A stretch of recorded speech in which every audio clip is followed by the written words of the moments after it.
Any Vietnamese villager can tell you why so many youngsters here are born with some deformity. It's a legacy from the past, they say, part of the burden of history, ancestors, and family. According to this superstition, 5-year-old Ho Tien must go through life with an ugly hairlip because an ancestor of his did something evil, perhaps centuries ago. Whatever the reason for Ho's misfortune, it hasn't kept other kids from making fun of him. So he's shy and bashful, in the class, but not really part of it. Until now, there was no chance that a boy like Ho Tien, born in a village near Da Nang, might avoid the loneliness that accompanies a grotesque face. But the war, ironically, has proven one of the luckiest events in his life. Ho Tien is one of hundreds of Vietnamese youngsters who've been spotted by Operation Harelip, an informal effort across the country to get these kids fixed up. Often, the hardest part is talking parents into giving permission. In Ho's case, however, this was easy. Why, his mother asked, are you doing this for us?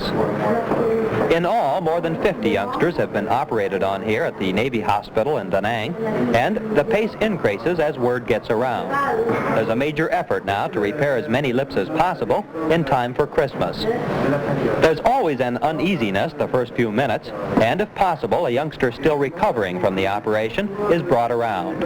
A week ago, this boy looked a good deal worse than Ho Tien. Most of the hair or cleft lip operations are handled by Dr. John Henry Giles of Glen Alpine, North Carolina. He's performed more than 30 of them and says that Vietnamese kids are exceptionally good patients. They rarely complain about the pain.